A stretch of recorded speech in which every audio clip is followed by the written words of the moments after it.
All right, here we are.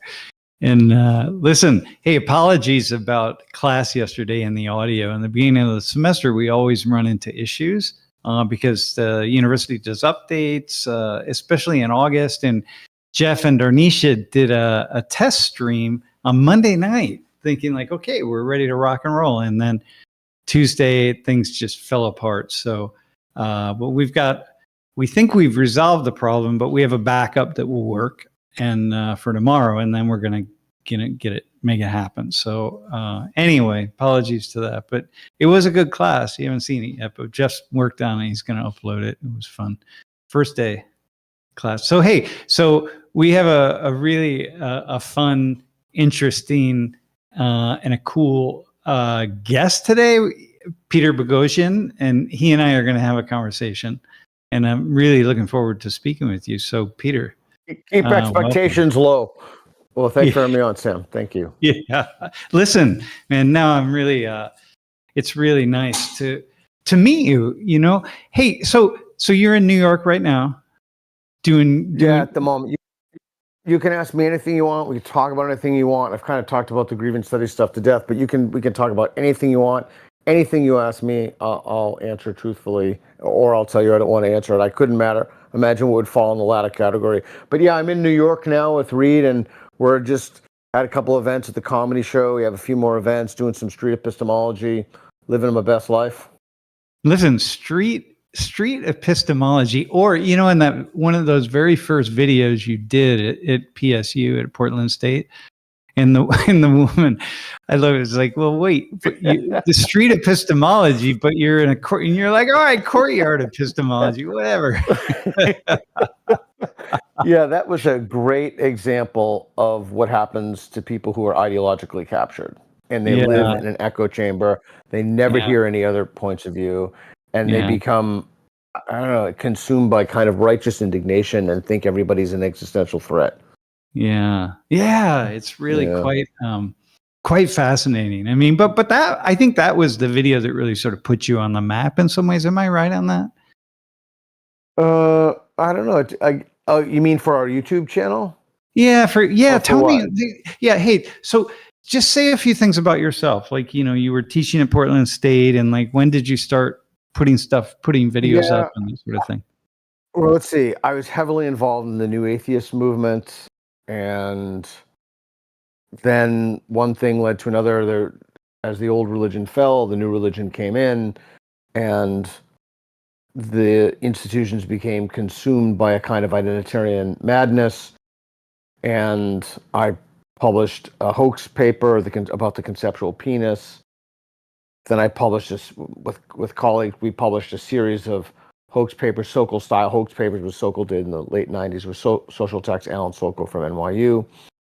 And then submitted a letter of resignation that went uber viral, and posted videos, and been doing street epistemology since did my dissertations in the prisons, been trying to help people think clearly and speak to each other civilly across divides and clean up their own epistemology. And now I'm on kind of I'm trying to save Western civilization. That's my current project. Listen, I saw that. I like intractable problems. Yeah, I like problems that people think can't be solved. Yeah, I saw that. I watched a few minutes of that video with you and the math professor. Oh yeah. About does one need to know how to factor polynomials? My answer is unequivocally no, one does not. But now that my confidence in the fact that I do not need to know that is extremely high after talking to him. Yeah. Sweet. So where were you teaching when you submitted your letter of recommendation? I don't usually like to name the place to give them any publicity, but I was teaching at Portland State. Okay, that's what I thought. Okay, yeah, that's what I truly thought. An ideological cesspool, if there ever was one. Yeah, offices in search of tasks to steal everybody's time, and truly people who did not have any countenance for alternative opinions or even questions. Questions were microaggressions. Nobody had. I mean, the whole play. I mean, I could talk about that if you want, but no, I'm really where I am. Yeah, no, I'm curious about all that. Okay, so listen, the one thing that's really interesting about you, and I definitely encourage people to subscribe to your channel. Jeff will put that up. Thank you. Your street epistemology. I mean, you were just asking people to think and to think outside the box, and no, outside of many boxes, and just think for themselves. Yeah, that's why they hated me so much at Portland State, because it's an ideology mill that they want people to conform. They want people to conform to the. So you have to excuse me. I'm still have food poisoning. I'm kind of ill. So what we do with street epistemology is we go around the world and we ask people questions to get them to think and recalibrate their confidence and see if their own reasons are sufficient to justify, to recalibrate their confidence in the things they believe, and to help people speak across divides. So we give people, and I do this all for free. In fact, every time I go someplace, it costs me money to do it. So it's part of the work we do with our nonprofit. But it's work that is indispensable to save civilizations. We have to start talking to each other. We have to clean up our epistemology. We have to have better ways to think through problems. We know these ways exist. So it's basically a skeleton of the Socratic method, augmented, enhanced, and made into something that people can use and use effectively. Yeah, that's awesome. It's a nice way to say it as well. I mean that's exactly what we're doing here, right? So I don't know how much you know about my class, this class that we do. It's race, ethnicity, and culture is the name of the class. Now, if I could go back and kind of rework it, I would give it some catchy title. But it's half international, half U.S. But we have the option or the opportunity to really talk about just about anything, and a sociology class, and we just come at it from all over the place, and I think I'm known for what people really appreciate who watch the channel and watch our videos, especially people who are our age, is that I offer students an opportunity to think. And to think outside the box, awesome. To think on their own terms, just to think critically, and think differently than how they currently think every time they walk in the room. And that's what you're doing in your videos, man. I watched this one from New York. So I don't know when you did that. You were asking about it was about vegetarianism and eating meat. You were in Washington Square Park. Oh yeah. When did you do that? Well, we travel 365 days a year doing this. So I don't know, was it last year, Reed? I think it was about last year. Yeah. Oh, and what was that? What was Reed's life worth? Is that the one? 2 giraffes? Yeah, that's right. Yeah. Yeah, we have I have a bunch of sweaters with that printed on it, what Reed's life is worth. I sent it to his parents too. A couple anthills, giraffe. yeah, that's right. You got to the giraffe. I like using the one between a goat and a dog, right? Well, if you're willing to eat a goat, why wouldn't you eat a dog? There's no difference. Yeah, totally. I'll tell you a quick story about that race thing. I was with colleagues.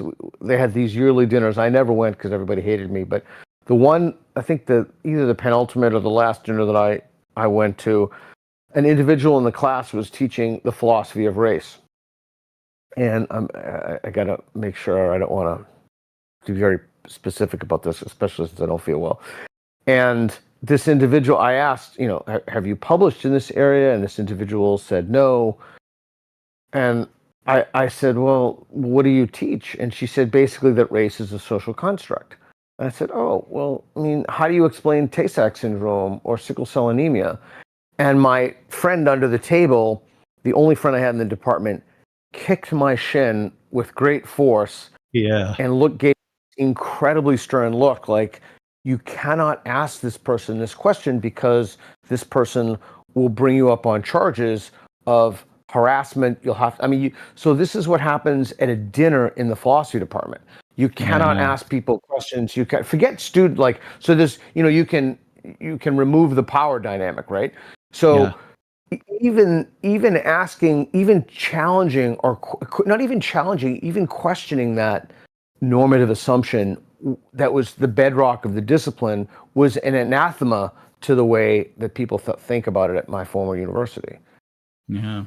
I mean, that's the purpose of the whole office in in Title IX. You know, it's interesting. I've noticed I'm 59. I just turned 59. And I've noticed as I get older, and I saw this with you instantly in the interaction, like when you interact with somebody who's your age, independent of race and pretty much independent of social class, there's like an instant, okay, this is cool. Everybody's cool. No one's fucking around. Like, you know, there's just like an honesty and a sincerity in those interactions. And it's a wonderful thing about being this age, I found. No one's out to prove anything. No one's the smartest dude in the room. Everybody's just trying to have a good convo, you know, have an honest conversation.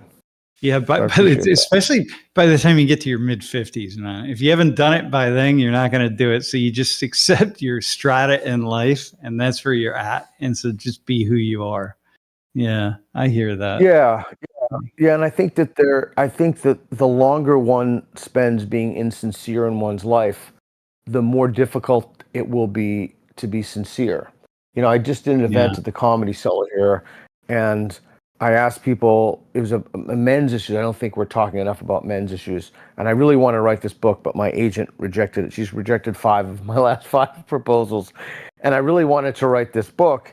And one of the things, the questions that I asked these guys, as it was with Coleman Hughes and Dev Dobroff, he's a comedian, was, you know, what is it to have a good life? What is it to have a good death? Are there certain things that constitute a good life for a man that don't constitute a good life for a woman, and vice versa. And my buddy was in the audience, and he said to me, is it possible to have a meaningful death without having had a meaningful life? And I just thought that was a fantastic question. That's a great question. Yeah. Huh. Yeah, that's a really, really cool question. Yeah, and I think that's why I think that epistemology precedes everything. Like, if you're an advocate, you have to make sure you're advocating for the right things. You know, and one of the things that's fascinated me, and I want to ask you, is the replication crisis. Like, I just find this to be fascinating. There's this wholesale crisis across disciplines, and there's a 2018 study, if memory serves me correctly, in sociological sciences, that showed that between 2010, 2015, they took 100 of the most popular papers, and only 25% of those were reproducible. So we're teaching kids things as, well, I don't want to say truths or facts. I don't want to say localized truths or localized facts, because, you know, you have, it's somewhat subjected to the postmodern condition, but we're more or less asserting that things are true. Yeah. And we think that the canon of knowledge or literature upon which those pronouncements are based is not corrupted. But that's just not the case. And so, you know, when I go around the world, I ask people, oh, you know, what subject are you in? Who's heard of the replication crisis? Almost nobody. I mean, in psychology, it's over 50% now. In the social sciences, in economics, it's over 50%. So we have a very serious crisis in our peer-reviewed literature. And I think we should be talking about this. I think everybody should be talking about this. Yeah, whether we have a need to kind of start from scratch in a different kind of way. And maybe AI will take us there. I don't know. But but even AI is predicated on those. Even AI pulls from Reddit, which is a cesspool. It pulls from Wikipedia, which is ideologically captured. Like, almost everything has been ideologically captured by activists. And so it places us in a very, like, how do you argue for the fact that falsifiability should be placed front and center, not only in the peer-reviewed literature, but institutionalized, like as a mechanism to try to weed out things that are false? Like, it would seem that it's an obvious thing that one should advocate for, but yet we don't see this as the thrust of our institutions. And then we get what Habermas calls the legitimation crisis. There's a crisis of confidence in our institutions because, well, we don't trust them because they don't try to falsify anything. They push through narratives. And then it becomes also like the people coming down from the roof in the video. It becomes this creepy echo chamber. This weird kind of vindictive, I'm, you know, morally righteous. It's a big problem. I see that. I think that's one of the things I really appreciate about the things that you're doing is you really are not. My interpretation, anyway, what I see is you're not leading people somewhere. You don't have this idea of where you're trying to get them to go. You're just trying to get them to get off whatever square they're on, or they think they're on, or multiple squares, and just get on different ones. Or defend themselves well enough that they can justify standing where they're standing. 100%. We just did one from New Zealand. We're about to release it about indigenous ways of knowing. And just to be absolutely clear, I have very strong opinions about many of these things. But when you facilitate, if it comes through, it destroys the integrity of the process. And so this, I talked about indigenous ways of knowing, and I gave a counterexample of what about dental pain? I think that's the best. Western medicine can solve dental pain. What if it can't? And so one of the women on the mats that we have on the ground, Reed made these mats. She moved from, I think, slightly agreed to neutral. And then I said to her, okay, let's see what it would take to move you back to neutral. So there's a kind of playing with ideas, weighing those ideas, and seeing, really being honest with yourself about the justification for what you believe, and to see if that justification is warranted.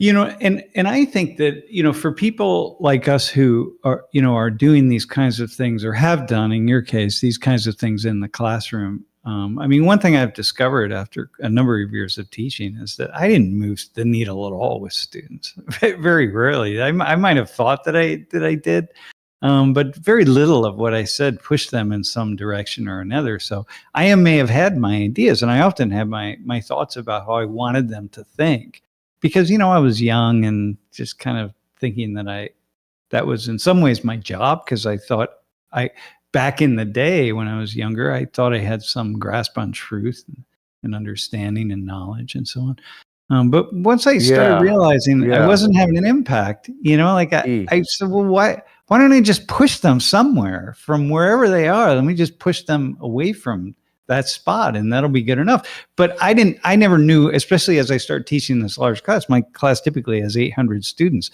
So I don't know what could possibly be said that would push someone in one direction or another. So I just have to try to get as many viewpoints or thoughts out into the room as possible.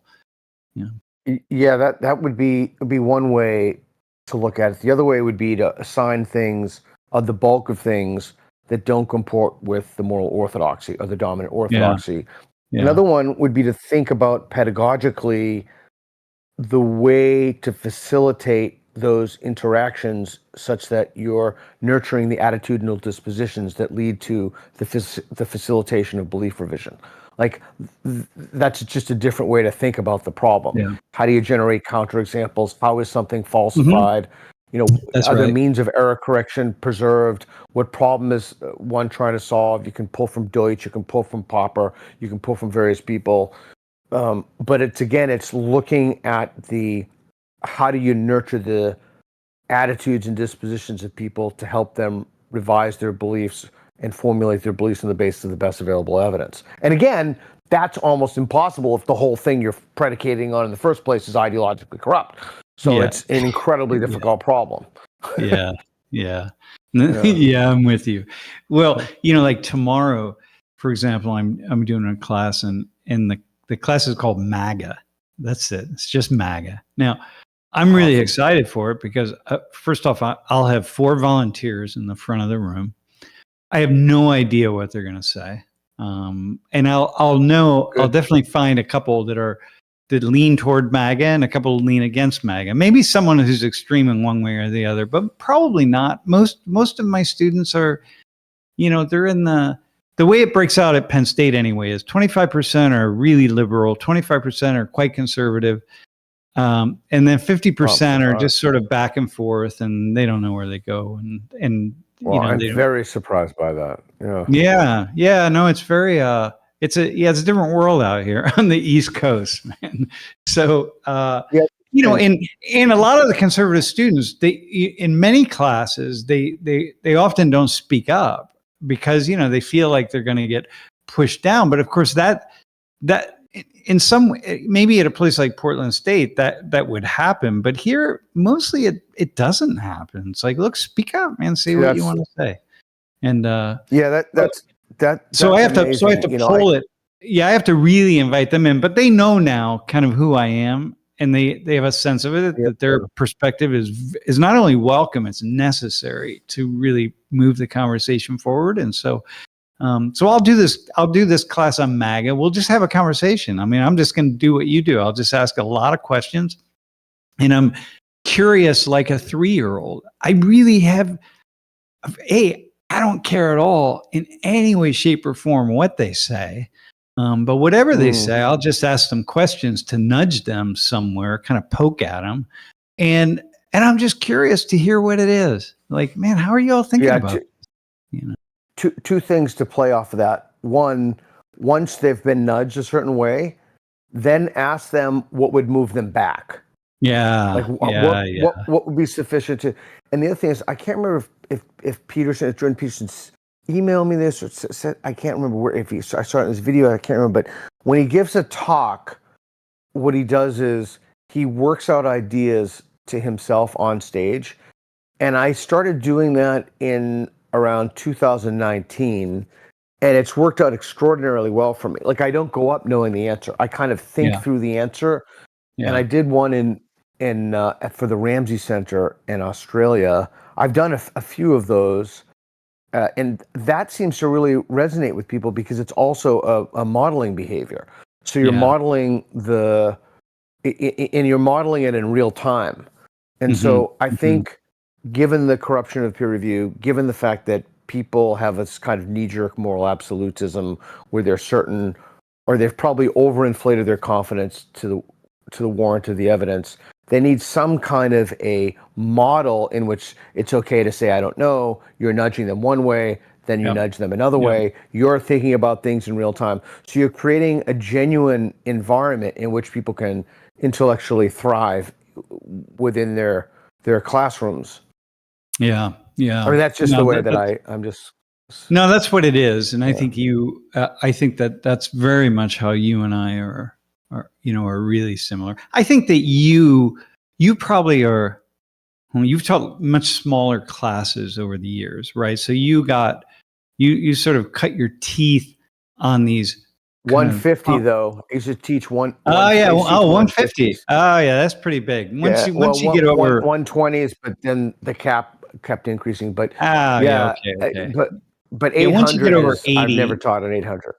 Yeah, but once you get over about 80, you kind of can't work with small numbers of people except in a certain kind of way, right? Okay, so anyway, I think you and I, in that sense, are really similar, and just kind of wanting to push this thing. And did students who registered for your classes back in the day, they knew of you ahead of time, right? I mean, they knew you had a reputation, I would assume. Yeah, for sure. And people used to stand in front of the classroom passing out flyers, don't take this guy's class. It was a very, very interesting thing. It's hard to, I'm trying to say it without being self-aggrandizing, but it's like when I came up for a promotion, one of my colleagues looked through years and years of my end of course surveys, and he found like a few. So again, I'm trying to say this without being self-aggrandizing, but so I won't say it because I just don't know how to frame it. But he formed a narrative based on a few negative comments over, I don't know, a 10-year span, and he wrote a whole document around this narrative. And so, there's all. Let me give you an example. That's so disingenuous, man. That is so disingenuous on his part. Yeah. Well, the whole institution was like that. I mean, one thing was I taught a class in New Atheism, and I taught the four horsemen of New Atheism. That's not my term. It's just Dawkins, Harris, Hitchens, and so a person, I assume it's a woman, I don't know, complained that there were not enough women on the syllabus, which was not true because I put Sarah Hayter on the syllabus. And I put a few. I put Ayan Hirsi Ali on the syllabus, and So he took that comment and he ran with it as if I were a misogynist, if I hate women and it didn't teach them the atheist. But anyway, there's just, I think that the way the disciplines have been institutionalized and the incentivization structure for promotion and tenure has this cascading series of problems and effects where authenticity, reciprocity, the search for inquiry, I think these things have been demeaned. That's kind of it's Weber in a sense, but I think these things have been demeaned by the way it's been bureaucratized. Yeah, that's right. Yeah. Well, here at Penn State, we've got our the system, like the file a complaint system, right? And it's online, and so anybody. Oh, the bias response team. Yeah, people watch my videos and they find that they log in and they we had one not too long ago where this guy, he was a big fan of the stream, and in fact he gave money to the stream. He's just like, but man, he was so belligerent on the stream. And anyway, he found this website and he sent a complaint, and it went up the chain right up to the top, and then it comes back down, and it's got to come to me. And I'm like, this guy's mentally ill, man. Like, come on. Like, you can't. Anyway, what'll happen is, I'll have a video and it'll maybe get 500,000 views, let's say, right? I mean, most videos don't get that, but let's just say, we have some that are tens of millions, right? But, maybe it's 500,000, or let's just say 10,000. And, and the like ratio is maybe, 96%. So if you're going to get like or dislike, 96%, boom, it's good. And you read through the comments and goes, wow, this is a great video. These students are doing a great job. They're thinking this, that, the other thing. And this professor is being so fair and thoughtful and so on. But one person will complain, one person. And that complaint goes up the chain, and then it comes back down, and then I get an email and I got to respond to it. And I'm like, come on, man, what about these other 499,000 people? Like, why one? And that's the part of the whole bureaucratization of this that's really a problem. Yeah. So first of all, those are offices in search of tasks, right? Yeah. So the whole existence of the office. So, I said to my union rep once, it's a line from a song. You can't shoot a man who was born to hang or something like that. But when so many people are I have a bunch of full-time griefers. All they do is harass me, post negative shit. I really don't give a fuck. Like, I just at some point when you move in the public space, you just but the problem with that is that we all need feedback. We need critical feedback. We need ideas that, and when the signal to noise ratio is off, and you have a bunch of people calling you a Nazi, and you have a bunch of people. I had mentioned to you, I asked Grok expert mode if 100 is a far right and 0 is far left, where is Peter Boghossian on the scale? And Grok said 45. And if you would listen to the people who comment, you'd think that I was like 99 or 100. Of course, Stephen Pink calls that the left pole, right? Everybody on the left thinks anyone's slight on the pole thinks anyone is on the right. But you have to have thick skin when you move in the public space. Yeah, you really do. You really do. Yeah. No, I hear that. I would say I have thick skin. In part, I ignore a lot of things.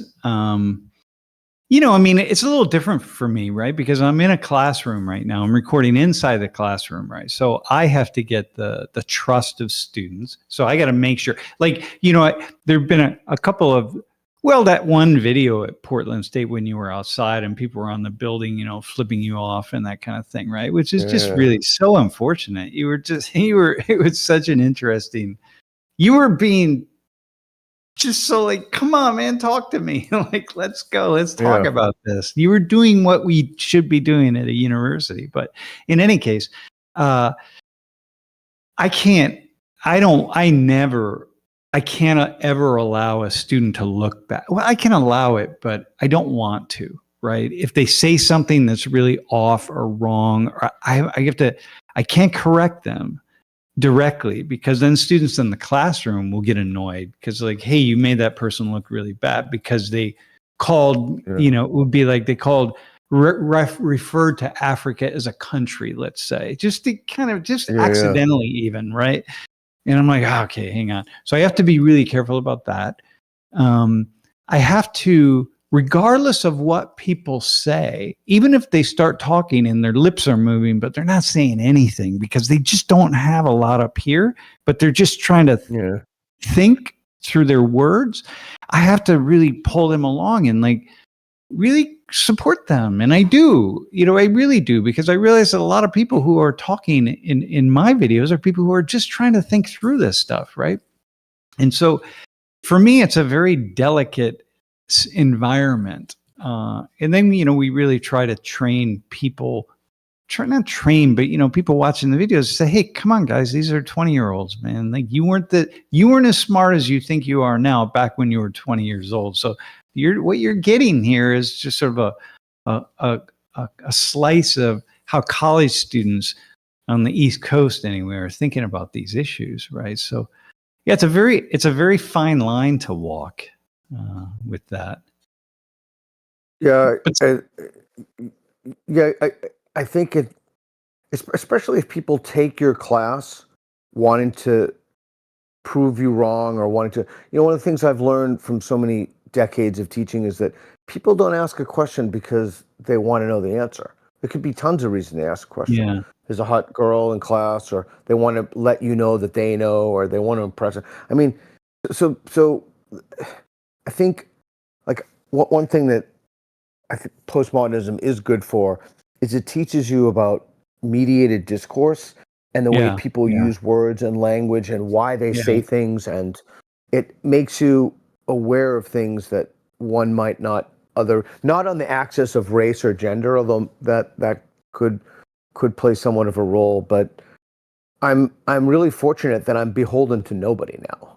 And I noticed that the sheer number of people who harass me has dramatically fallen off because they don't have an office that's been weaponized to punish infidels and heretics. They don't have an office of global diversity, and so when they don't have that, and when I do get an angry email, I just refer them to Portland State's Office of Global Diversity, Equity, Inclusion. I tell them to complain to them. But yeah, it really does afford the combination of being 59, knowing that far more of my life is behind me than in front of me, enables you, the Greek virtue of parrhesia. It makes it easier to speak truth in the face of danger. Yeah. And, for me, sometimes I'll have a student who will use a lot of jargon, let's say. But, I'll just sort of stop and say, wait, hang on a second, man. What are you talking about? Like that? There's so much jargon in there. I can't even follow what you're saying. And then we make a joke out of it and they laugh and I laugh. And I'm like, come on, man, let's just talk. Let's be real. Yeah. I usually say, I have no idea what you're talking about.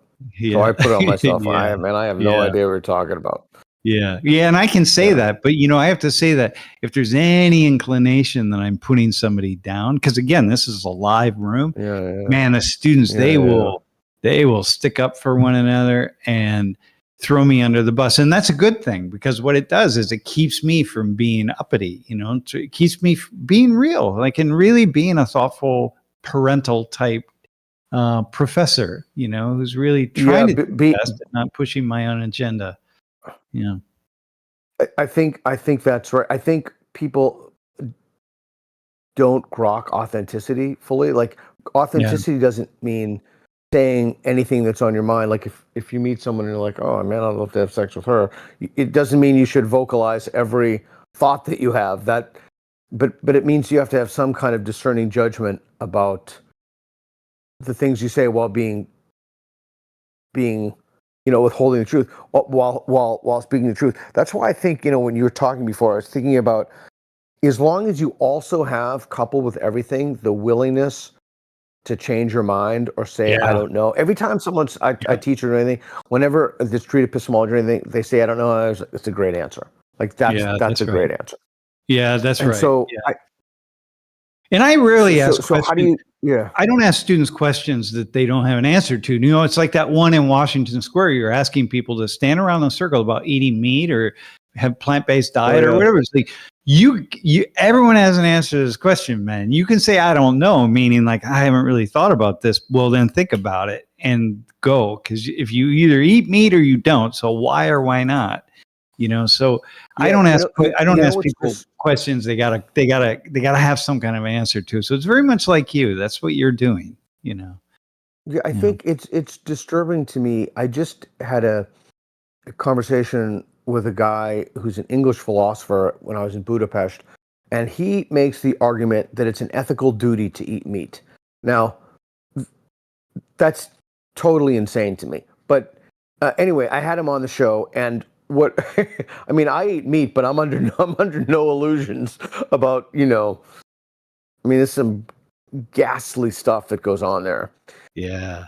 Which is a conversation for another day. Anyway, we tried to find vegan activists, vegetarian activists, anybody who would sit down and have a conversation with this guy. We couldn't find anybody. Nobody would come and have a conversation with this guy. Wow. And well, it's a perennial problem that we face. A lot of people face this.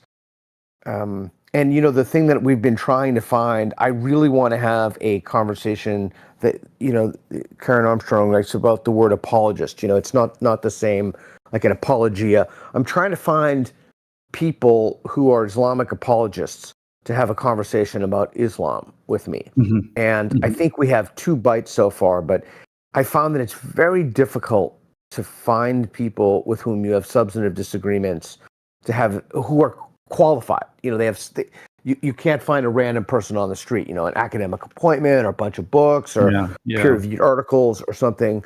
And I think that that's something else we've lost in this, I don't know what age you want to call it, the post-liberal order. I think that's one of the things that we're seeing decline is not only the lack of civility, but the willingness and ability, and it really is true, it's primarily, if not exclusively, from people on one side of the ideological spectrum. Mm-hmm, mm-hmm, yeah. And I'm glad when I hear. One thing I don't do is I don't debate. I'm from Toledo, Ohio. I speak really slowly. I don't debate. I'm terrible at it. I would never get in any situation where I have to debate. I just like to think, and so. So I watch these things, you know, I watch some of these videos and I'm like, man, how do y'all think so fast and speak so quickly? And so I'm like, I can never do that. So I wouldn't. It might be fun. Just let this percolate. You don't have to give me an answer yet, but we could do something in your class, volunteer only. People could go in, you know, the name of the class, whatever it is, take one proposition that they assign a very high degree of confidence, and they would sit in front of me for 5 minutes and I'd try to demolish it. And then we'd go through student after student after student for 60 minutes with that. I'm doing something similar at where I'm a founding faculty fellow at the University of Austin.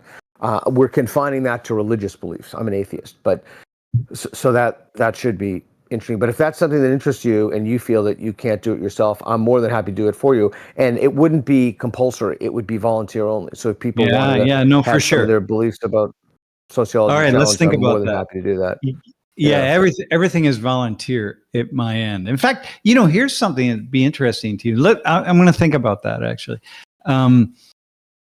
So 800 students on average. We get 200 of them fill out the volunteer form to want to come down to the front. So, you know, you would think people are really surprised that it's that many, but, you know, 1 out of 4. I was very surprised it was that many. Yeah, I'll come down. Like, you know, and it picks up after the first couple of weeks when they sort of watch the process unfold and they see what's happening, and, you know, and they say, okay, I'm a little bit afraid to be in front of that many people and have the cameras on and so on, right? But I want to do it. You know, it's cool. So they get it. So I build trust and make it happen. So 1 out of 4 in the classroom. And then probably another 100 people really want to do it. But they're just too shy. They're just like, I just can't speak. Yeah. And yet, you know, if they did it, they find, you know, surprisingly that it's quite easy to do. But So Yeah. this conversation that we have now, is this required for students or optional, or what is it? Nah, so this is just office hours that we do. So students will watch it, but it's not, it won't be required. No, it's, Okay. yeah. This will go down our channel, and, because people know you. And so, people will hop on board, and, will want to watch it because, you're, Mm.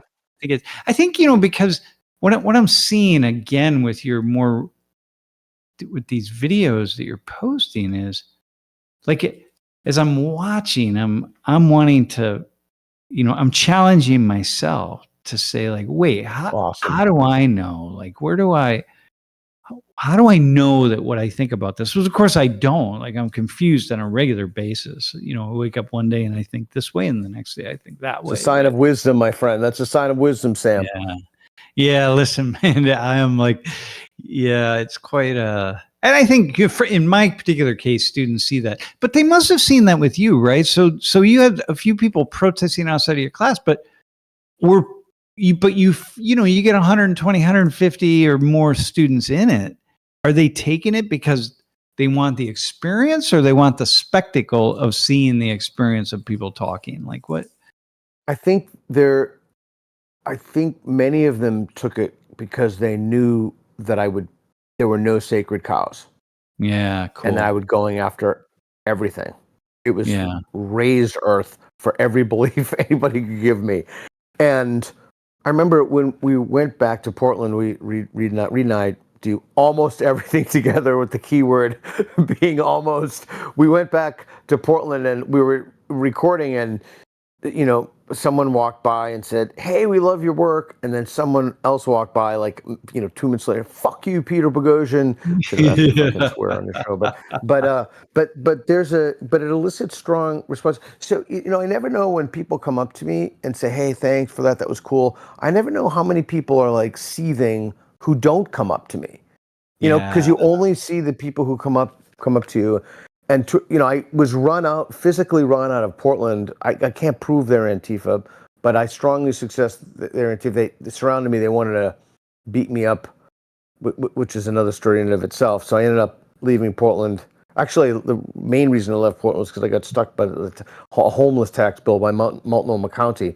But back to the street epistemology stuff, you could also do the street epistemology stuff in your classroom. If Reed and I are in Pennsylvania, we'll do it with your class. Students will generate propositions for which they feel very confident in, that deal with whatever the race, gender, sociology, anything they want. We'll put them on the mats, and I'll grill them. Yeah. Okay. Let me. If that's if we're down in Pennsylvania. Yeah. Right. Tell me about your only. Tell me about your sweep around the U.S. I mean, you're traveling all the time, right? So 365 days a year. I just got out of Budapest. We were there for a couple months, and I'm in New Mexico, Seattle, Las Vegas. It's a never-ending. It's just a Bristol. It's just a never-ending. That's all I do. Is just go around, speak, do street epistemology shows, podcasts. It's a weird life. It's just I do events, lectures. It's just a weird debates. It's just a weird life, but it's fun, and I wouldn't have it any other way. I love my life. My life is awesome. Man, I can truly tell you, I almost never have a bad day. Like, just almost never. Even my worst days, unless I'm sick, But like, I almost my days are awesome. I'm living the life that I want to lead. I'm trying to preserve Western civilization, doing work that matters. But do you get cynical at all, or do you feel a pull toward the cynicism, or do you feel more of a pull toward hope? It's a good question. I feel with individuals, I honestly believe that there is no narrative. There is no Aufklärung narrative. There is no enlightenment narrative. Everybody can lead a better life with reason, rationality. And we know the skills that it takes. So I'm incredibly optimistic on an individual level. And in fact, all the time, people, literally every day, someone will come up, "Hey, thanks, so we just released this video that, people were speaking on." I'm very worried about the rise of Jew hatred right now. And it's kind of perennial nastiness that's come up, and so Yeah. we're trying to do something to stave that off. But so on an individual level, I'm unbelievably optimistic. I truly believe I've never lost hope in anyone. Even the people who harass the shit out of me, I've never lost hope in them. I will say it's very difficult at times, particularly some of them. But on a social level, I will admit I'm feeling a significant. Reed, could you shut that? The things coming around. On a social level, I'm much more pessimistic. I'm pessimistic about our debt. Thanks, Bo. I'm pessimistic about Western Europe and many of the things that are happening over there.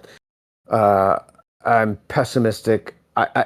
Socially, I'm pessimistic, but on an individual level, in terms of the possibility for one to use reason to live a better life, I'm wildly optimistic without being Pollyanna. You know, it's kind of interesting. My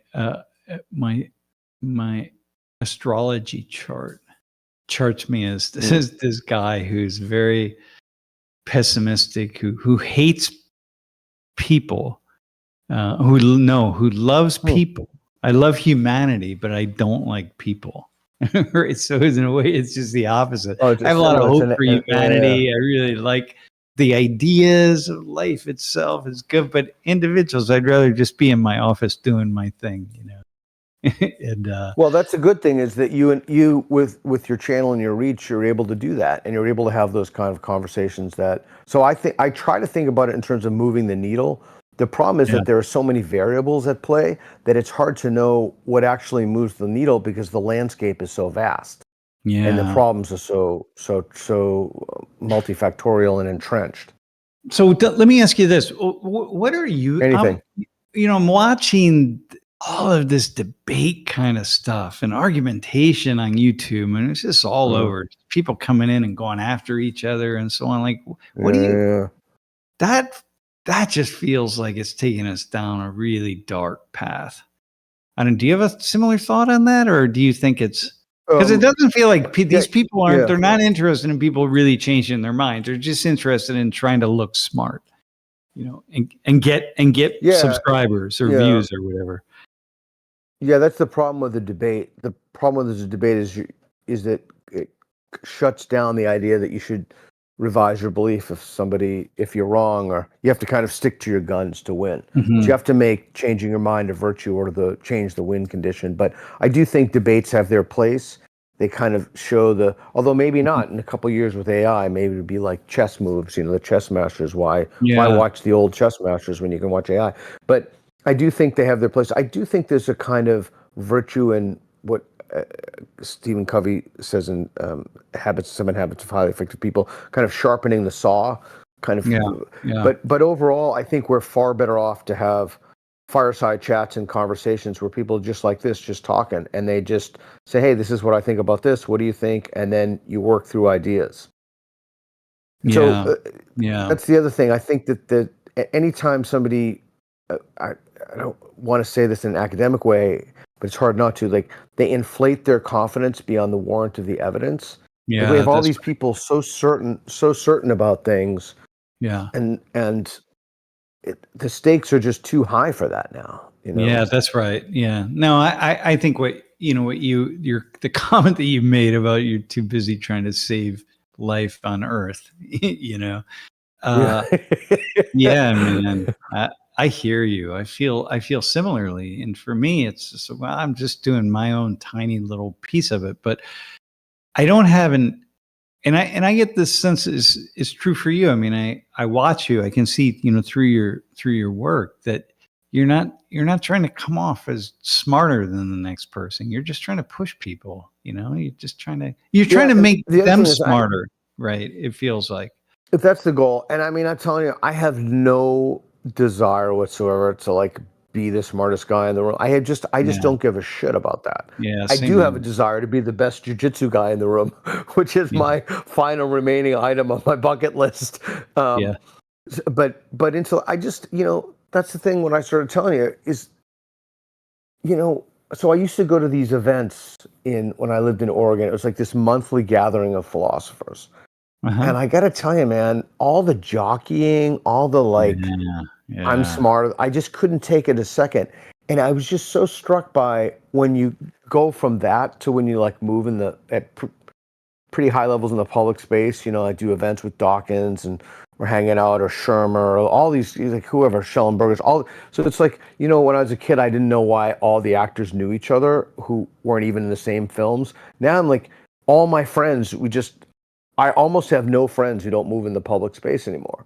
But I can truly tell you, like, from the bottom of my heart, there was zero jockeying. There was zero, like, I'm the smartest guy. Yeah. Everybody says, I don't know. Everybody's curious. So I think it's a childish thing. I think it's a kind of thing that young people, maybe young men more so, do. And as you get older, maybe you get a little wisdom. That's the other thing. I'd much rather if I had a bunch of people in the next room, they were talking about me, I'd much rather have them say, "Oh yeah, Boghossian, he's a good dude," rather than, "Oh yeah, Boghossian, he's a smart dude." Like, what is being smart? It's like, who gives a shit? Like, Yeah. What's it mean, right? Yeah. Same here. No, I want people to say, "Hey, he's a nice guy." Right. That's it. If I can get people to say that about me, that's good. I told this story yesterday in class. The first class I ever taught, I was a master's student. First off, for me, I never want to try to be the smartest person in the room because I know I never will be. Right. That's the key. And that's one of the beauties of my own history and so on. But I did my undergrad at the University of Toledo, and my master's as well, both in sociology. And my master's because, it was the only place that would accept me at all. And I knew all the professors because I was a house painter and I painted their houses. So they're like, hey, come on. They had a 2-year terminal degree. But my record wasn't very strong, so that was good. In my second year, the community college that was associated with Toledo, UT, called the main department and said, hey, do you have anybody who can teach this class? And and they sent me over. They say, yeah, we get this guy. He might be able to do it. And so I sat down with the whoever was hiring, and he said, well, the classes, and this was came out of the 70s. It was cybernetics and human ecology. Okay, it was one of these classes that got put on the books in probably the mid 70s, and they just never took it off, and it was required.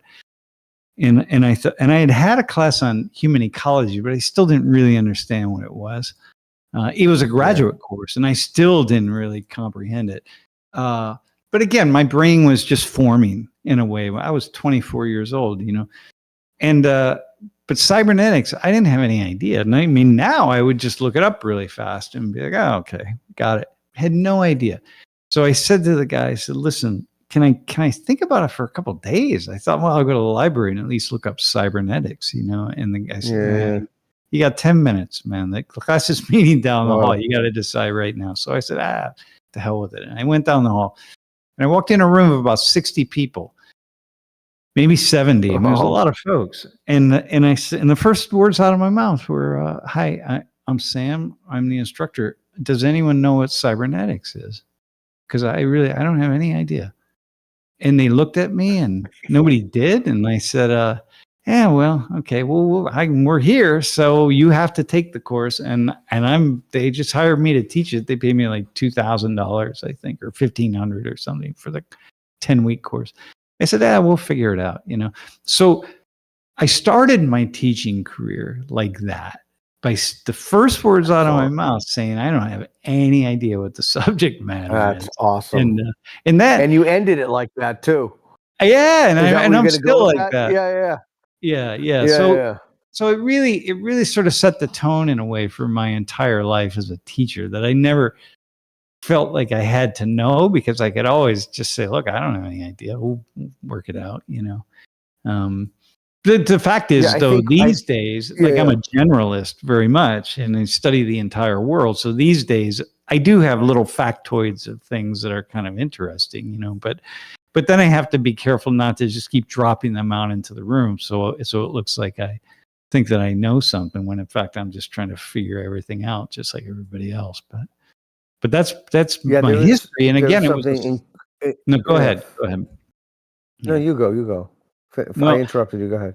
That's I think it's it helped me to to never be in a position where I was the smartest guy. I just never have been in that position. So I can be in front of all these students, and like they can think like, oh, this Sam Richards, he's a really bright guy. But my colleagues, if I'm not doing the peer-reviewed journal stuff and whatever, they're not thinking I'm a smart guy. Like my students are, but nobody cares what students think. That's irrelevant. So in the academy, it's just think about ultimately what a banal ambition it is to be, or to want to be, the smartest guy instead of all of the other things that you could be.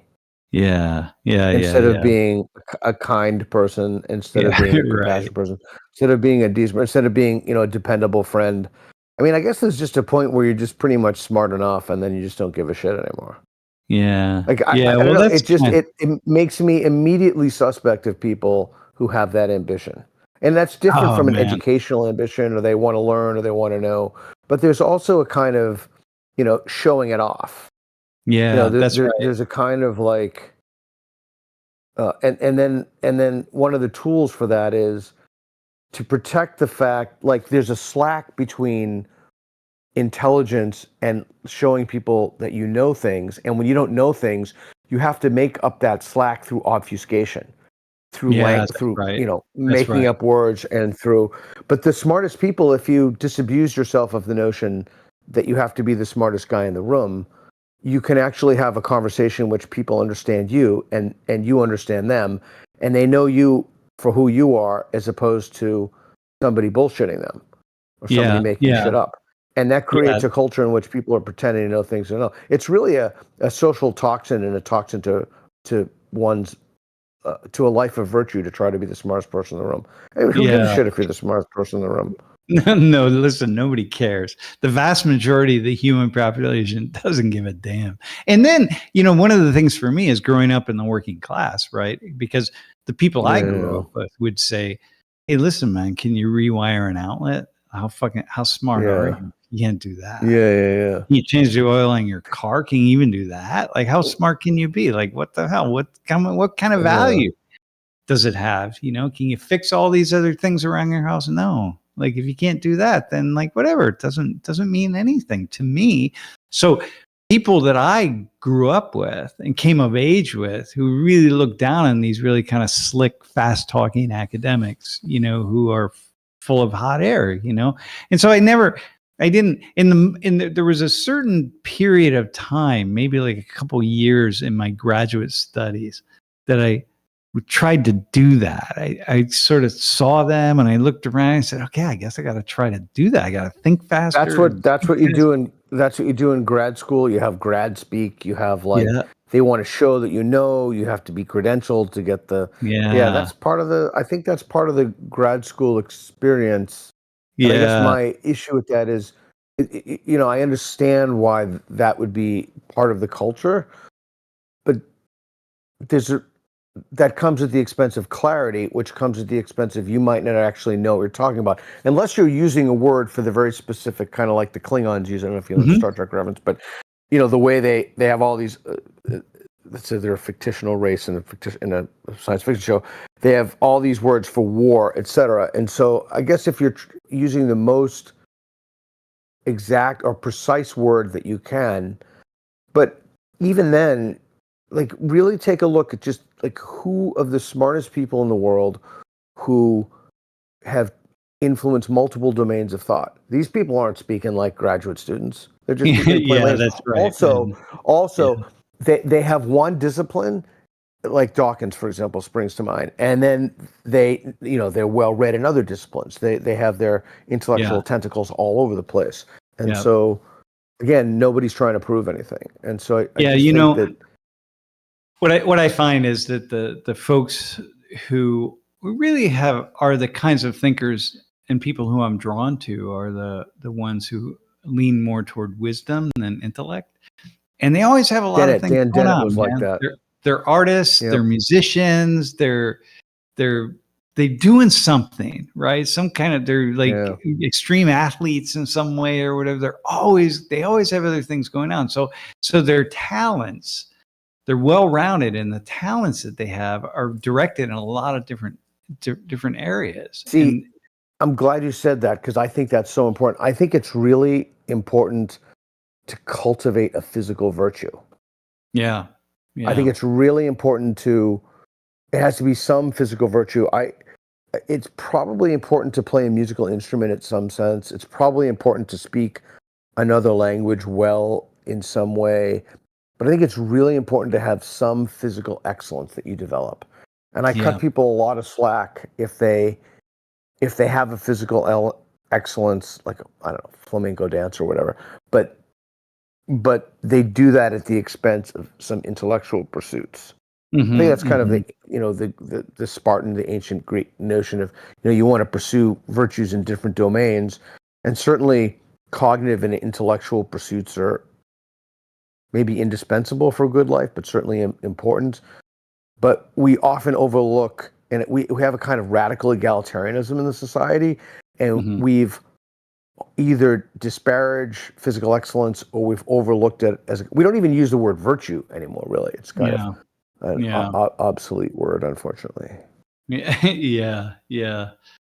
And I'm not even sure what it means anymore in a certain sense, right? In the modern age, I'm not even sure how to apply it, or how people would imagine to apply it. I mean, I know how I do, right? But it's very, So listen, so you, so at this stage, at this point in your life, you're doing this public or street epistemology, and I really doing that.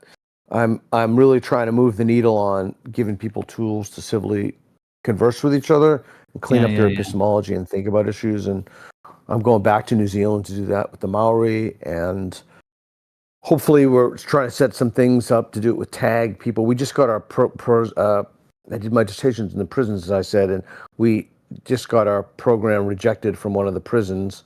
The last place on earth you would think critical social justice has found a home is in the prisons, but it evidently has in the prison we were going to go to, at least. So I'm just on the road 365 days a year, just talking, living in shitty hotels, just living. My kids are grown, so I can do that now. And I mean, it's a lot of work, but I mean, it's like sometimes I feel like I'm drowning, but I wouldn't trade the life for anything. It's just a great life. So you really do work that matters. Yeah, you see the best and the worst of the human mind, right? I would imagine. Yeah. Even the worst isn't that bad. It's the worst. I shouldn't even say that the worst. For me, when I say that, I truly, there is some that's just like, wow, man, you did, people who are just locked into something, but you probably rarely talk to those folks because they wouldn't even open up to you, right? Because they don't want to open up or they do open up. They're so certain in their moral conclusions, and so people form conclusions not on the basis of epistemology, but on the basis of morality, and that's something we often, or the feeling they'll have a conclusion because people in their community believe it, and they want to belong, they want to be loved, they want to have friends. So either they pretend to believe it, or they believe it themselves. And so having a conversation with those people and unraveling that is fascinating. And that's the other thing that I often ask. And really, if you can see some of these videos, Reed facilitated a fantastic one in Budapest on surrogacy. The one on indigenous knowledge was about to come on. I'd highly recommend. It's just this kind of systematic questioning, asking examples. It's pretty easy to do. It's hard to get really, really good at, but it's pretty easy to do. And the difficulty is you have to, usually if you're in a conversation with someone and I say something stupid, you can just kind of disregard it or laugh it off. But when you're trying to do a street epistemology session, you have to hold everybody's reasoning in your head at the same time. So you're holding multiple lines of thought, many of which are broken, severely broken, and you have to make them make sense to you and then translate them to the other person.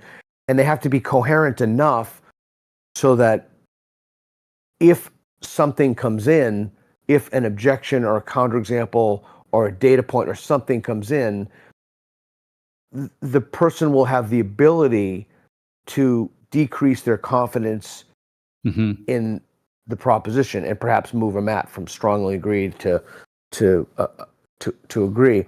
The consequence of that, whenever I do those, I'm utterly exhausted at the end of the day. I mean, exhausted to the point of like, I have to pass out. Like, I'm just immediately, my head hits the pillow and I'm done, because I'm holding all that stuff in my head from multiple conversations. Yeah, I was just thinking that, you have to really be in the zone when you're doing that. I have that sometimes when when I've got, 3 or 4 students up in the front of the room, and I've got my list of questions that I'm asking, and then we sort of, but I move away from the script. Well, there's no script. There's just a dozen or so questions that it's where I'm starting, but I never know where it's going to go until they start talking, and then I'm in it, and then different things are happening, and I got to try to stay focused, and man, it is exhausting. Yeah. Yeah, it's interesting. I don't smoke pot, but if I did smoke pot, that would be incredibly difficult to do. I think I would get lost down a rabbit hole of one of those broken lines of inquiry. Yeah, for sure you would. Yeah. Yeah, you would just go down, and then and people would know it pretty quickly. Well, the pot smokers would all know that that's what happened. The other folks may not realize it, but yeah. Yeah, I guess the other thing it's kind of interesting is, it's so interesting when you start talking to people about what they believe, and I don't think I've almost ever had anybody say I can't. We did one in Taiwan. I was asking these people about cannibalism, and I've almost never had anybody say to me, like, what kind of a question? I cannot believe you asked me that question. Yeah, I'm always amazed that people are just willing to entertain any question that I like. I could say literally anything to people, but I'm also amazed at how, there are these people walking around and they look like normal people and such, but they're harboring the most utterly deranged beliefs about the nature of reality. And it always fascinates me that, like, so that's why we need strong institutions. We need strong institutions to kind of adjudicate, like, the jurisdiction of the institution should be not only legal but social, political, and moral, in such a sense, like, there have to be moral minimums that our institutions, that we can trust our institutions for. And now, in the period in which we find ourselves, we can't trust the universities, we can't trust the peer review system, we can't trust the American Medical Association. I was just watching something today about that yesterday about puberty blockers. We can't trust the SBLC. We can't trust the New York Times. Like, everything has been kind of ideologically corrupted, and so that makes the task of making sure you have the right epistemology more important. Years ago, the guy who did VeggieTales, Bill Vischer, is a buddy of mine. He said something to me years ago about how he's a super duper Christian, uber Christian, and he said something to me. I called him, and I can't remember what we're talking about, but I was having some problem in my life, and he's like, "Listen, I went through the same thing, and I was thinking God wanted me to do this, et cetera, and I didn't do God's work, and then things didn't go my way. And the problem is that when you think what you're doing is just so important, it overrides everything else in your life. So we have to have a kind of, we can't get caught in the moment that, oh my gosh, what I'm doing is so important. If I don't do this, the whole society will collapse, or my life will be meaningless. Like, listen, dude, society is going to keep going on. You're going to be just fine. And just one more thing to piggyback off of that. I'm always struck by how, like, what success means to different people is somebody's idea of success is they wake up and they don't stick a heroin needle in their arm. Like, another person's idea of success is, they made 10 million on the market, or they're at a comedy cellar or something. They get so many laughs, but it's just interesting to me. There's a kind of eudaimonic treadmill, a happiness treadmill that we get on, and I think it's very easy to get lost in that and kind of place more authority or emphasis. I have a question for you. When you were anything, man, if you went back and asked your high school teachers, if your high school teachers could see what you're Yeah. doing and how you think and so on, how many of them would say, "Oh yeah, I would have predicted that this guy Peter would turn out like that"? I have no idea. And none of mine would. absolutely, None of mine would. Nobody would absolutely ever. no way to know. Yeah, yeah. Well, how do you know strike that, me. though? How do you know that? Yeah, you don't know, but I think that just my memory of myself is that I just didn't have these kinds of thoughts. I didn't turn the switch on till I was 20. That was the moment, man, that So you were 20. I was 20. I was yeah, that's when the switch turned on. And then it took a long time for it to, then it was a knob, right? So it was on, but I had to turn the knob on.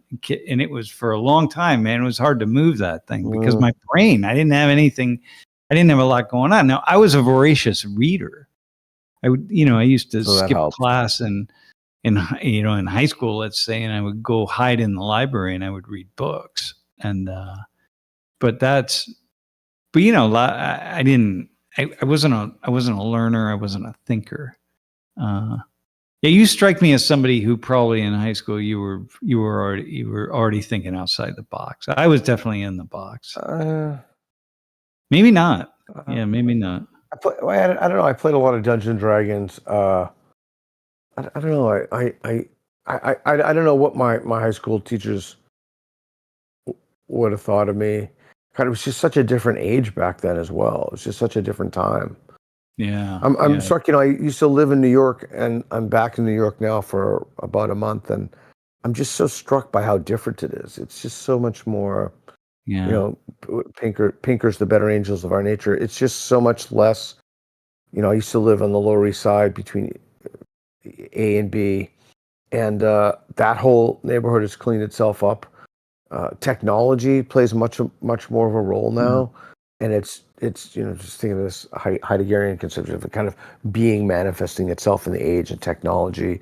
And it's funny, like, I'm a huge science fiction fan, and they get so many things wrong. They get stuff about that technology wrong, but they also get so many of the social factors wrong. Yeah. So I don't know. Prediction is a tough game. Yeah, that's right. Yeah, that's right. It's a really, yeah. Well, that's what makes all of this fascinating. So how old are you now? How old are you? 60. A week from today, I will be 65. Okay, cool. So what are your plans for the rest of your? It's a good run so far. Congratulations. The rest of my run here in this embodiment? Yeah. What are your plans? Yeah, I suspect I'll get another few years here at Penn State. Maybe longer, but I don't know if I can go beyond about 3 years. And then I don't know, maybe just play a lot of golf, but probably won't just do that. I don't know what I'll do. I don't know. It's interesting. I'm trying to figure that out. It's a really tough. It's tough, this transition, especially for academics, right? This kind of transition to figure out. Yeah, I'm in the middle of it. Yeah, really in the middle of it. Are you going to retire? Well, are you going to retire in the U.S. is what I meant. You going to stay in the U.S.? Yeah, most of the time. We have a house. We have an apartment in Colombia, in Bogotá. And I spend a lot of time. Okay. Yeah, and I spend a lot of time on the road. Is your wife or your husband from there? Are they from there? Pardon? No, my wife's from New Jersey, actually, Central Jersey, from Newark, actually. Why do you have a place in Bogotá? You know what? We went down there. We gave some talks on the peace process about 9 years ago, and and we just were walking in the city in this really cool area. And I'm a Latin Americanist by my training. And I lived in Spain for over a year in my younger years, and just felt like I always wanted to have a place in South America and Latin America, because it could be, in Mexico or Central America or wherever. But in any case, I do not share that sentiment. Yeah. Well, we walked through this park and we were like, man, this just feels right. And it's really nice for me to be in a space where I'm speaking Spanish, and so it's a great bike city, man. And it's also kind of nice because that could be your plan B. I was thinking about going to Patagonia. I wanted to go to Argentina, but my team had a mutiny. Reed Travis had a heart attack with the suggestion. But I was thinking about going to Argentina, going to Patagonia. There's this class that you could take. My Spanish is crappy at the moment, but quite crappy. But it's 1 month. It's $1,000. I think it's 8 hours a day. I even think it's 7 days a week. I think, or six or 7 days a week in Buenos Aires. And I was thinking of going there for a month to see if I get my Spanish up to the level where I could do street epistemology. Because it's like, what is it, 700 million Spanish speakers, something like that. So I think that would be like open up street epistemology to an entirely new market. I think it'd be a fascinating experience. And my plan B could be Patagonia if things fall to shit in the country once we default on our debt. Yeah. You could, God. Yeah, it's a very well, it's nice. That's kind of for us. It's a plan B when things fall apart here. Imagine like things fall apart here and we go to Colombia. That's where we go. That's our safe haven. It's kind of ironic. Yeah, I mean, yeah. Well, my safe haven was going to be Hungary, but I'm not sure. Yeah, I'm not there. There are just too many unknowns there. So right now in Hungary for sure. Yeah, with Putin on the border and other potential problems. Yeah, New Zealand's pretty nice. I really enjoyed it when I was down there. I've never been to New Zealand or Australia, and I've wanted to go. Really? I go to Korea quite a bit, and so it's not that much to sort of take that extra flight. Should totally take that hop. Yeah, it's just time. I want to. Yeah. Well, if you're retired, you can do anything you want to do. Yeah. That's the thing. I don't know what retirement. I don't know. So let me ask you a question. So why do you have earrings? I find that fascinating. You know what? I got earrings. I got my first earring when I was 18, maybe 17. I was a drummer in my early life. I was a rock and roller. So I was always kind of outside the box, and I had my head shaved and had earrings, and I wasn't a punker. I did classic rock mostly. Then I got another earring, and then each one had a certain meaning that was associated with it. And then I just never took them out. And what's really interesting, I'll see another man who's my age or somewhere in their 40s, 50s, 60s with earrings. They could have a single stud in their ear, and I'll look at them and go, whoa, that guy has an earring. I just never see it in myself, right? When I look in the mirror, I don't notice my earrings at all. So, but I'll be shocked when I see somebody else have them, another man anyway. Do you think people treat you differently because you have earrings? I don't know if they do. I will say that I've had conversations with men of our age, right? Who sometimes will comment on it saying, wow, I wish I had earrings. I have a couple stories that I can't you can easily rectify that. They can easily rectify dude, that's what I tell them. I'm like, dude, just get a hole in your ear. It's all good, Right. You have tattoos? It's possible they do, but I wouldn't know because I don't pay attention to how people respond to me. I just am me. I just live in this kind of bubble, and it's it's very much what allows me to do what I do. It's kind of like, what you were saying about yourself. I don't think about what students are thinking about me. If I did, then it would change everything. I don't get outside of myself and look back in at what's going on. I never watch my videos. In fact, yesterday I'm teaching this class in a prison here. And so we're using some of my videos as the basis of the course. And I had to watch 15 minutes of a class that I did last year. And I thought, wow, I've not watched 15 minutes of one of my classes in years. I just never. So I have a question. Would you rather teach a class in which everybody loved you and learned very little, or everybody hated you and learned a lot? Oh, definitely hated. And and hating you includes filling out pretty vitriolic end of course surveys calling you all rank manner of bias. I would take that, and which, but Yeah, I knew that they were, learning and growing. Yeah, because it doesn't matter. Things don't stick for me. I don't pay attention. I have that. It's a grace that I was born with. I think that I just don't pay attention about anything about myself, including, much to the chagrin of my wife, including like my hair. She's like, dude, have you looked in a mirror since you woke up this morning? You know, kind of thing. Here's my other question to you. I found that academics who move in the public space, their colleagues, I don't want to say hate, that's too strong, have disdain. They look down on them. They don't like it. They disrespect it. They're jealous, envious. Those two terms are very different. But do you find that your colleagues are, I don't even know, do they have a negative view of you, or do you think they're jealous that you move in the public space? And I want to say they don't. What I mean is they can't, but I'm going to say they don't. Yeah. Well, that's an interesting, so I don't have tenure. And well, I do actually. My wife and I, we gave each other tenure about 30 years ago. We were sitting, I was applying for jobs. The market was really bad. I assumed I would just kind of go the tenure track and do what I would, whatever, the kind of the thing, right? She was working on her PhD. That's how we ended up at Penn State. I was living in Ecuador and doing my research, and she was here.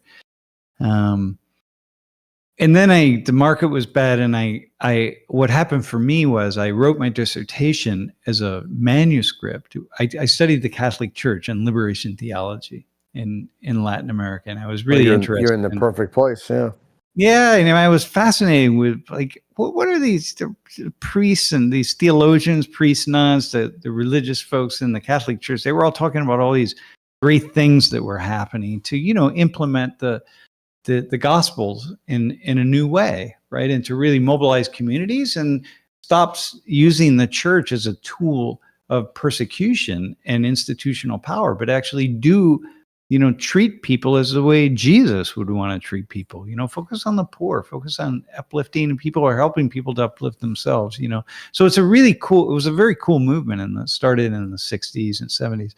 Anyway, so I wanted to study it as a sociologist. So I wrote my dissertation as a book, and I sent it off to the University of Chicago. So it was the #1 publishing house, at that point in sociology, certainly. And they wrote back and they said, hey, this would be great for the series that we're doing, but make these, 10 changes or whatever. I don't know what it was. So I worked another 6 or 8 months on it, and I sent it back to them. And this would start my career. This would launch it. I have a book, University of Chicago, the whole thing. And I had an NSF grant and a Fulbright grant and stuff, so I had a few things. So my vita for back then was kind of strong. Anyway, they wrote back about 3 or 4 weeks later and said, nah, we're not interested. And I said, oh, I'm not doing that, man. So I called my wife. I said, we weren't married at the time, but I said, I'm done. I'm not doing this. I'm not living this life in academia. Good for you, man. Good for you. So she said, we decided, well, what do we do? So, well, we'll just stay here. We'll teach a little bit, and then we'll just make something happen, right? So at some point in time, she said, listen, man, tenure means that you have a job until you don't want it anymore. And we were like, yeah. And she said, well, if Penn State doesn't want you or doesn't want me, do you want to be at Penn State? I'm like, no. And so she said, yeah, like the moment Penn State said, hey, we don't want you, we're not going to renew your contract, would be a nanosecond later, we'd be saying like, well, we don't want to be here at Penn State. So we said, okay, then we have tenure. So we high-fived ourselves and we gave each other tenure, and that was it. So we've been living with tenure, tenured tenure for over 30 years.